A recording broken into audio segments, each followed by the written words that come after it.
Those are the 5 extra ways to make money. Okay, that's $20,000 that I basically just threw at the school for nothing every year. That's $80,000 extra in my loans that should not be there. It still haunts me till today, I'm not gonna lie. Hey guys, welcome back to the channel. Welcome. If this is your first time here, my name is Oni. As most of you know, I am currently doing my residency training. I'm a PGY1. This is actually the first time I'm introducing myself as a resident. Okay, like my last video, I was a medical student. Yeah. So like, give it up for the girl. As you guys can see, I'm still in my scrubs. I just got out of the hospital. But this video has been requested so many times, and I was like, you know what, I need to just come make this video in my scrubs, in my full tingy. I haven't taken nothing off, but I'm like, if I don't make this video right now and I head to bed, I'm going to sleep. So in this video, will be talking about funding medical school, how to fund your medical school training, the different options that we have, especially for international students. But I'll most specifically be talking about how I personally funded my medical school, all 4 years of med school as an international student. So I'm just going to be putting out a lot in this video. I'm going to be dropping a lot of gems. If you're an international student or you're not an international student, it does not matter. I will be dropping a lot of gems in this video. So let's get right into the video.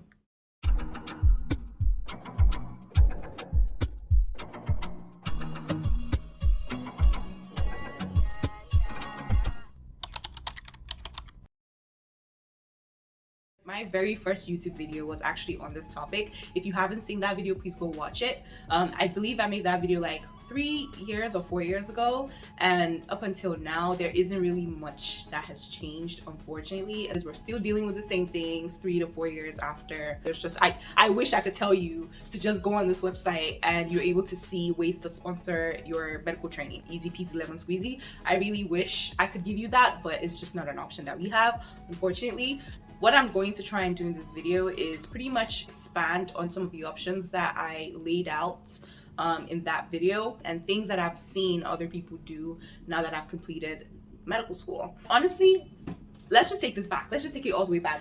Before I say any of this, it's better said than done, but try your hardest not to worry about funding medical school until you've gotten into medical school. Take it one step at a time, and that's going to be I think the theme of this video is take things one step at a time, because if you try to think about everything at once, you're going to get super overwhelmed and it's just not good for anybody. Get into medical school first and then worry about funding after. I promise you it's going to be okay. If you don't worry about the funding right now, it's going to be okay. So for my last video, one of the companies that I mentioned that offers loans to international students who don't have co-signers is Empower. The other company, I believe, was Stilt. The one thing I was just gonna add on, again, this is an update video, is that with Empower, I'm not honestly sure how I got on their email list, but I am on their email list. They actually host meetings. I believe in the last year and a half, they've been hosting meetings every 2 months, every 3 months, pretty much talking about the options that they offer when it comes to giving loans to students who don't have co-signers. So they have Zoom meetings and they talk about these things, virtual meetings. I have never attended any one of them. I was gonna attend one just so I could collect some information for this video, but I was so busy the last couple of months, I was not able to attend any of those meetings. So this is just to say, for people who are looking into sponsoring their medical education and you're trying to find out more about Empower, please sign on to their subscription email list or whatever and do attend those meetings. But that was the one update I wanted to give for Empower. I apologize because I'm looking at my phone because you guys, I wrote so much for you guys. The next thing that I think you could do, which I didn't mention in my first video, is to ask your school for scholarship. You could ask the medical school that you got into if they offer any scholarship opportunities for international students or for yourself. Speak to the financial aid office, speak to the admissions office, whoever told you got admitted, who interviewed you, whatever the case might be, have that conversation with them. Now, this is something that I did not know that I could do, okay?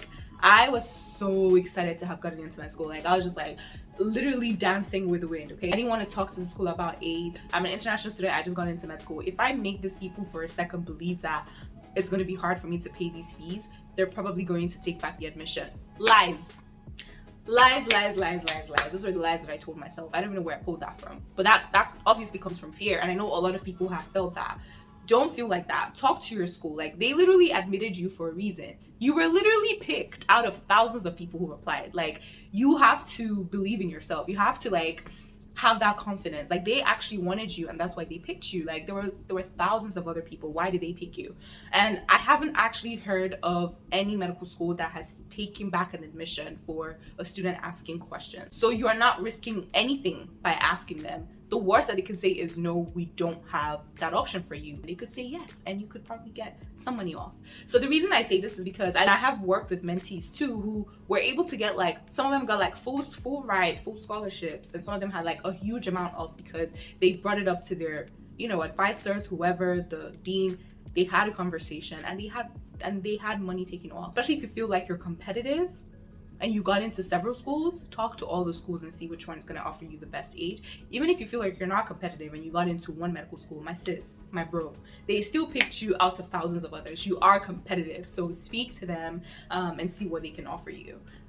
Even if it's $1,000, that is $1,000 less every year, and that's still a huge amount of money. Like, no amount of money is too small. So ask, okay? I definitely advise to ask. The third thing that I will add on is something that I also didn't know.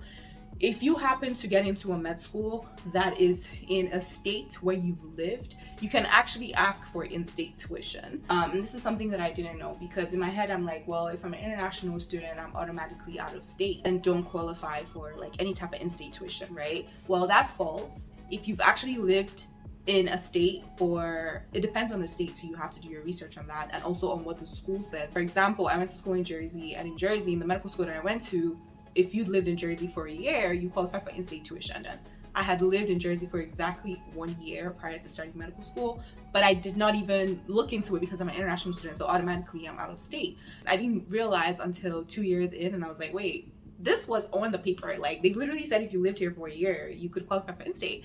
And so I reached out to them like, oh my gosh, like, I should qualify for in-state. Like, I actually lived here a year prior and whatever, but it was already too late. I had already been like 2 years deep, and I had signed whatever that I'm out of state. Like, that's how I was recorded on their system. So that was like something that actually, it still hunts me till today, I'm not gonna lie, because that's $20,000 that I basically just threw out the school for nothing every year. That's $80,000 extra in my loans that should not be there. I actually also know people who got into schools, and because they were living in that state they had been living in that state for like 2-3 years, they were automatically offered the in-state tuition even though they're international students. Another thing that you could do is, if you happen to have family in the area, like their address is like your permanent address in the US or your like actual address in the US, and it happens to be in the same state that you get into medical school, I think you can also use their address. But don't quote me on that, on the very last part. This is something that I would still talk to the school about. Definitely check in with them when it comes to the whole family thing. Those are the 3 extra things that I wanted to add on to this video from the very first video that I made. Right now I'm going to talk about my personal journey with funding medical school, and you know, you can, if there's anything that you could learn from my personal funding story or experience or whatever, then take from it. So I think I did say in that first video, I took loans for med school. I think loans was the best option, and I think loans tends to be the best option for everyone, and it's loans that I typically just tell people to go for if you can't pay out of pocket, for sure. And I know the limitation for most people is finding a co-signer, and like I said, the theme of this video is to not worry about all of that until you've gotten in. So for me personally, when it was time to look for, like, to figure out how to fund, after I got into medical school, I started looking for co-signers. And to be fair, the people who I thought would co-sign my loans were not the people who ended up co-signing loans. They actually ended up being someone completely different, someone that I was not expecting at all. And I'm just saying this to say, like, unless you have something set in stone already, it's a struggle finding someone to co-sign. Like, these are huge loans to co-sign. Like, it's a lot of money. Like, you might not even get approved on some people's credit, and you never know. So it can be very difficult looking for someone to co-sign, but do not give up. Anyone who has a good credit would be able to co-sign your loan. So you just need to find someone who has a good credit, someone who's working and can co-sign your loan. And it could be a friend, it could be a family member, it could be a random person who's just trying to help you. Like, it literally could be anybody who like can trust you enough to co-sign that loan for you. But yeah, don't give up, keep searching, because the hardest thing is finding the cosigner. Once you found the cosigner, like, you're good to go. Like, you have no worries anymore. That's really it. I ended up getting a cosigner like pretty close to actually when med school was about to start. I actually didn't think I was going to be able to start med school that year that I got in, and then it just happened that I found someone like last minute to co-sign my loans for me, and that's what I did. And I took loans all 4 years. I know people who every year had to find somebody else to co-sign, like, because every year things changed with the people who were co-signing, and so it was almost like every year it was like a different friend or a different family member and stuff. So that could happen, and that's also okay. And so when you found a co-signer, now you just have to look for the banking institution that you want to give you the loan. A lot of banks, as long as you have a co-signer, would give you a loan. Banks are very happy to give medical students loans because they know that you can pay it back. The two banks that I used were Citizens and Discover. If this is something you're interested in, you want to really learn about the different banks and stuff like that, keep watching. You can also skip through this forward to like other parts of this video where I talk about other ways to fund med school. I can only speak for Citizens and Discover because those were the two that I used. I started with Citizens, and they give you the option to apply for all 4 years at once. So you could just do one application with a co-signer one time. You can apply for all 4 years, in the sense that let's say your tuition is like $60,000 every year, so you can apply for $240,000 straight up. What happens is that they keep that money for you once it's approved, and every year you only take about $60,000. Just keep giving you the money as you need, and then whatever you have left, like let's say the second year you don't need $60,000, you need 40, they're going to keep the 20, and whatever you don't use, you're not going to get charged for. You only get interest on the money that you actually used or you took out. The other option is applying every year, which is what I ended up doing. I ended up applying for loans every single year. Doing the applying every year is just what worked for my co-signer, and obviously whatever works for my co-signer is what I'm going to do. The con to that is that every single year we had to apply for a loan, so we had to do the whole credit check every year. My co-signer's credit had to be pulled every year, same thing as my credit. It was just like something that I had to do every year, and like, I'm not gonna lie, every single time I looked at how much loan I was taking, like, it used to hurt me. Like, it's just like painful, like, oh my god, these loans are huge. But then, it's like, that feeling comes and it goes, because I have better things to worry about. I need to pass med school, That's pretty much what I did. I applied every single year. And after the first 2 years, Citizens was like, by the third year, they were like, oh, they're not gonna give me a loan for reasons that it's just gonna make this video extra long. But that was when I then found Discover, and with Discover you could apply every year.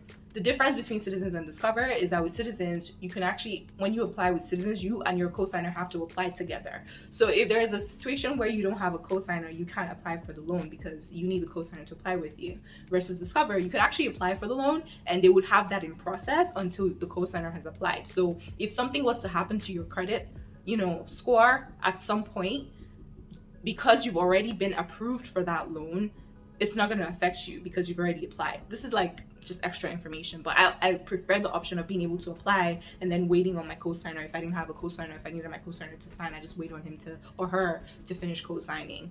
So I like the option of being able to apply and then see if I'm approved, and then waiting on my co-signer to then get approved, instead of like waiting to do it together, because it's just like extra pressure on the co-signer, you know what I mean? Versus like, is more independent with Discover. But that's honestly a very tiny little winny thing. It's very like, it's independence based off of how you or your co-signer are feeling, but I prefer Discover for that reason. Another thing I like with Discover is that at the end of every year you get about $1,000 for good academic standing. And if you're in med school and you're passing every class, like, you get P's, which you should be getting, because with med school, if you fail, you're not going to finish like the year, right? So automatically at the end of the year you get $1,000. If you take out taxes, they send you like $960 or $970, and that's just for good academic standing. I don't think there's any other banks or any other like institutions that actually do that, like, which is why I really love Discover. Like, it was nice that they just had that as a courtesy thing for their students.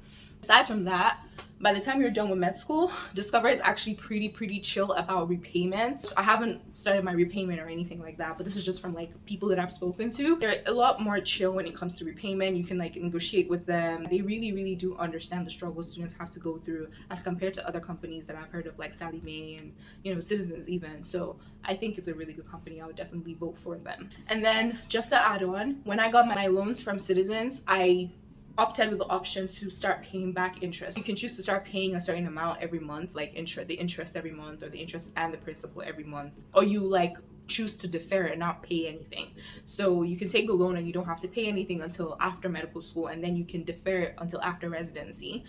For some of the loans, I started paying off the interest and the principal, and for the others I paid off just interest. All of this I did with the support of my family, and so every month I had like a substantial amount of money to pay back to the banks, and I did this just so that the interest is not like crazily accruing. However, now that I've started residency and with the state of the economy, it's getting a lot worse. I'm Nigerian. It's not going to be possible for me to keep paying all of those amounts monthly. So I chose to defer my payment until after residency to give my family a break. Like, they really tried. Like,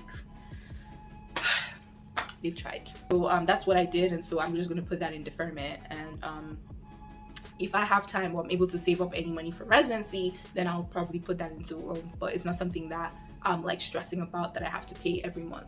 And with Citizens and with Discover, it's easy to ask for deferment, but I think it's a lot more easier to ask for deferment with Discover.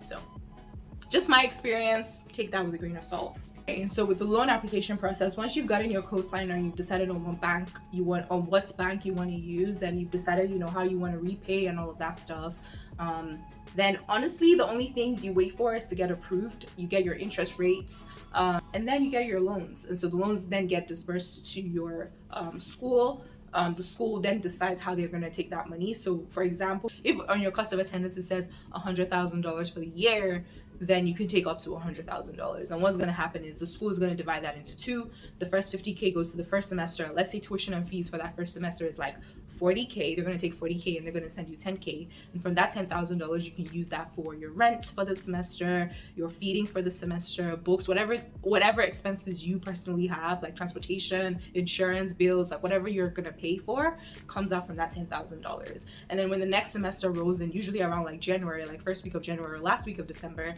the school collects the remaining $50,000 for the remaining semester, and then they send you the balance usually. So that's how it goes. So you tend to get money, to be able to help you through the year from that cost of attendance. But all of that money is borrowed money, of course, and all of that money you're going to be paying back with interest in a few years, which I'm going to talk about in a little bit. So yeah. For me personally, what I did my first year of medical school, I only took tuition and fees because I worked during my gap year, and I was able to save up enough money to cover my rent for the year, my feeding for the year. If you guys want to learn about like what I did for my gap year and like, gap year options for international students or just for anybody really, let me know in the comment section. Just leave a comment in the comment section and I will talk about it. But yeah, luckily enough, I was able to save enough money to be able to cover rent for the first year. And then second year, my family was able to also help cover some of my bills. So I didn't take the entire cost of attendance, but I did take a good amount of money. I took more than I took the first year. And by third and fourth year, I just took the full cost of attendance, and I was still broke. Like, I was struggling, especially because at that time I got a car, so I had even more expenses. I started rotations, and when you start all of these extra things, you're spending more money. It just is what it is. So yeah, you notice that your bill stats increase, like you're applying for a residency and you're applying to do all these rotations outside, and like, you're spending more. I'm just putting that so you just like know ahead of time that by third year and fourth year you might start spending a lot more money than the cost of attendance accounts for. So now that I've said this, I'm now going to talk about like other ways that I was able to make money to help out with the extra bills that I needed, especially third year and fourth year of med school. Of course, there's not many options, but these are things that I was able to get thanks to God and my school, and I think I've also seen other people do as well. This video is packed, okay? I'm already losing my voice. First thing I'll say, honestly, as long as my tuition and my rent were covered, I was good because I could manage whatever else I had. Like, $10,000 is a lot of money if you're actually careful with how much you're spending. It's a good amount of money for 6 months, to be fair. So you just have to like learn to like really budget well. But yeah, these were the few things few ways I was able to make extra cash here and there. So the first thing is my tax return. So because I worked the year previously, you do get tax return when you file your taxes. If you're an international student, you should always file your taxes. You get like an educational tax refund if you're filing taxes as an international student, and that's usually about $1,000. So that was something that I did. Like, I got $1,000 even when I wasn't really working, just automatically getting free money just from filing taxes. However, after I graduated from undergrad, I was no longer able to get those educational tax refunds. I don't think they work for graduate school, But because I did work for a year, I was able to get a good amount of my taxes back from all of the work that I did the year before. And that also helped me my first year. By the second year, third year, fourth year, I was no longer working because obviously I was in med school, so I wasn't able to get any money from tax refunds, and the educational tax break or whatever it is, I wasn't able to get either because I was in graduate school. So that only worked for my first year. The second way that I was able to get money was actually through scholarships from my school. I got a scholarship for like good academic standing, and I got a scholarship for like extracurriculars that involve like diversity and stuff like that, which was really nice. I was not expecting to get any of these things, and it was kind of funded by like alumni from the school. So sometimes you might have like some of these little grants and like scholarships here and there. See what your school has to offer. They were not like huge amounts, but they were so helpful because I wasn't expecting it. So I think I got these scholarships like 3 times throughout the 4 years, and they were usually about like $1,000. Some of them were like $2,000, and it was just like extra money that I was not expecting. So it was pretty nice. Third thing that you could do is to actually apply for online scholarship. Now, of course, this is the major issue because not many online scholarships actually favor international students. Like they only give it to citizens and permanent residents. Like we already know that. But what you can do is advocate for yourself. If you feel like that scholarship is something that you could get and the only thing limiting you from getting it is just being international, you can reach out to them and be like, you know, is there any options like available for international students? Usually they would say no because you're not the first person, but at least if they keep getting those messages, they might like consider like, okay, you know what, maybe we should have something available for internationals as well, because to be fair, it doesn't take anything from them to give it to internationals. I don't know why we're not included, to be honest. Like, why is it just citizens and permanent residents? I need to know why. But yeah, you could advocate for yourself. Example of one of the things that I did, there was this like scholarship that was going on from FIGS, and I was like, this is something I can apply for, like, but internationals were not eligible to apply, and I was just like, why? Again, like this is great, whether or not I was gonna get it, but at least I wanted the option to be able to apply. And I reached out to them like, you know, is this available, is this something that an international student can do? And they were like, oh, you know, hopefully the next time that they do something like this again, that they're gonna include internationals. And that was a wonderful response. Whether or not they're gonna do it, I don't know, but just I know now that like I spoke about it and they're aware about it. With time, like hopefully somebody's gonna put out something that an international could apply for. I don't think there's anything stopping people from giving the scholarship to international students, so I would love to see that there's more options. And again, just advocate for yourself, talk about it so that they're more aware. They know like, okay, international students are also exist in the medical space, and they can try to make or at least open that option to internationals as well, because we're here, we exist. Hola, hello, hi. So that's another thing. Another way I know people made money was to work in school. So if you know your school offers like work options, like working as a tutor, working in a library, you know, you could definitely work from school and make some money. Some people say like it's hard to work in medical school, which it is because your time is more limited. But if you're working as a tutor, you're technically studying while you're working. So, you know, get the easy stuff that you can do and like it's still beneficial to you and you're making money from it. And honestly, you honestly can make time in med school. Like I know people say, oh, it's no time, but you genuinely can make time for things like that. So don't let that discourage you. And I wasn't personally able to work because my school did not have options for international students, which is fine. But just, I know some schools offer that option. So another way I was able to get money was COVID like grants. I'm not sure what it was called, but it was like something, it was like a COVID thing. And I was able to get that twice in a row. And again, if I was able to get that as an international student because I was living here during COVID, we should be able to get money, you know, scholarships. And this is not like the COVID money that like went to everybody, which that's also included. This is not the money that like everybody got. This was like something separate for schools. I literally am forgetting the name. I should have researched that before saying this here, but that was during COVID. Hopefully we're not gonna have anything similar to COVID. So this is just me just putting it out there as another way I was able to get money from the government that included an international. So I think schools and more of these funding companies should be able to fund an international for a scholarship. That's just my 2 cents.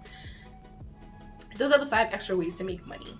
Okay, so now obviously taking loans is not fun, and I know this is something that people worry about a lot, is how they're going to pay back the money. So that's what we're going to talk about next. I'll actually talk about this in my next video, just pretty much exploring different options there are in terms of paying back these loans, which helped decrease my anxiety of taking loans. So definitely subscribe so you don't miss out on that video. Hopefully this was helpful. I am so tired. I am so tired, y'all. Like, residency has been so interesting, and my schedule has been so interesting as well. Yeah, that's a video for another day, but hopefully this was helpful. Again, don't forget to check out the first video if you haven't checked it out. If you have any questions for me from what I shared with you today, please leave it in the comment section. If you don't want to leave it in the comment section, feel free to either email me at hermedseries@gmail.com or message me, like DM me on Instagram at hermedseries. So yeah, hopefully this was helpful. Definitely like the video, comment in the comment section asking any questions on there. Subscribe to the channel if you like information like this and you want me to share more. Definitely subscribe, join the family. And I have talked budget. Yeah, I'll see you guys in my next video. Have a great day. Stay safe and stay blessed. Love y'all. Need to sleep.